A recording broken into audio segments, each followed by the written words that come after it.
안녕하세요. 유경이TV의 유경입니다. 오늘은 2022년도 이후 달라진 세금 제도에 대해서 말씀드리겠습니다. 많은 것이 달라졌는데요.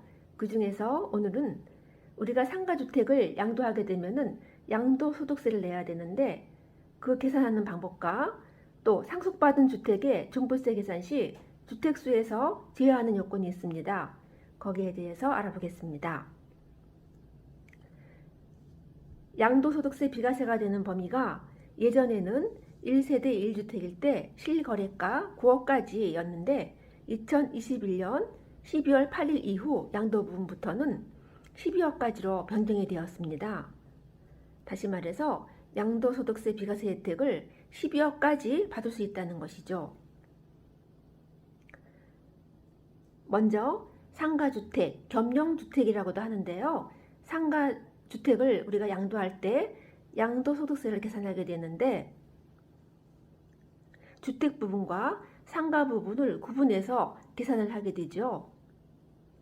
상가주택을 양도할 때 12억 이하는 예전과 동일하게 주택 부분이 상가 부분보다 크면 전부를 주택으로 계산하게 됩니다. 그래서 양도소득세 비과세 혜택을 받게 됩니다. 주택 부분이 상가 부분과 같거나 작으면 상가는 상가 부분으로 계산하게 되고요. 주택 부분은 주택 부분으로 계산하게 됩니다. 그래서 이 경우에는 주택 부분에 한해서 비과세 혜택을 받게 됩니다. 그런데 상가주택이 12억 초과 시에는 상가 부분은 상가로 계산하게 되고요. 주택 부분은 주택으로 계산합니다. 이 부분이 요번에 바뀐 사항입니다. 주택 면적과 상가 면적을 따지지 않고 주택은 주택과 상가는 상가로 이렇게 따로따로 과세하는 것입니다. 주택은 주택으로 상가는 상가로 따로따로 과세한다는 것이죠. 이것은 2022년 1월 1일 이후 양도분부터 적용을 하게 되었습니다. 그리고 상가주택이 12억 이하이고 주택 부분이 상가 부분보다 클 때에는 전체를 주택으로 봐서 양도소득세 비과세 혜택을 보게 되고요. 장기부여 특별공제도 최대 80%까지 받을 수가 있게 됩니다. 상가주택이 12억 이하이고 주택이 상가 부분과 같거나 주택이 상가 부분보다 작으면 이때는 주택 부분은 비과세 혜택을 볼 수가 있고요. 장기부여 특별공제도 80%까지 최대 80%까지 받을 수가 있습니다. 상가 부분은 양도소득세 비과세 혜택을 받을 수가 없고요. 장기부여 특별공제는 30%까지만 받을 수가 있습니다.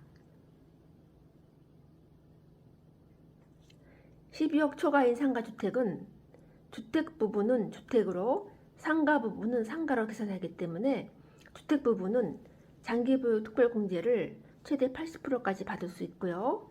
이 경우에는 그 상가주택의 그 매가가 12억 원을 초과한 경우이기 때문에 비과세 혜택은 받을 수가 없습니다.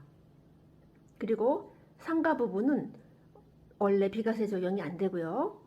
장기부여 특별공제도 최대 30%까지만 받을 수가 있습니다. 12억 이하인 상가주택을 우리가 양도소득세 비과세 혜택을 받기 위해서 상가 부분을 주택 부분으로 용도를 변경하는 경우가 있는데요. 변경하는 시점부터 2년을 보유해야 비과세 혜택을 받을 수 있다는 점도 유의하셔야 합니다. 그리고 다음에는 상속받은 주택의 종부세를 계산할 때 주택수에서 제외하는 요건이 있습니다. 그런데 이번에 이 요건이 변경이 됐습니다.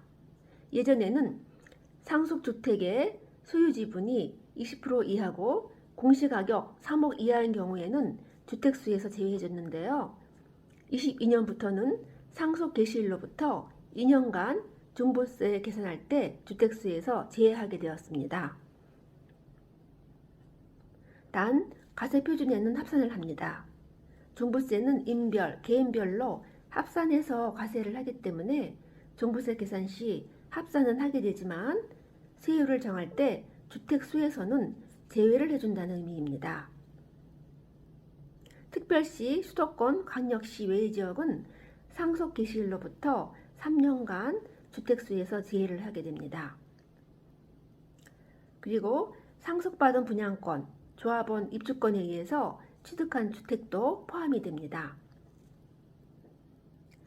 오늘은 2022년도부터 바뀌는 상가주택의 양도세 계산 시 주택과 상가를 구분하는 법과 상속받은 주택의 종부세 계산 시 주택수에서 제외하는 요건에 대해서 알아보았습니다.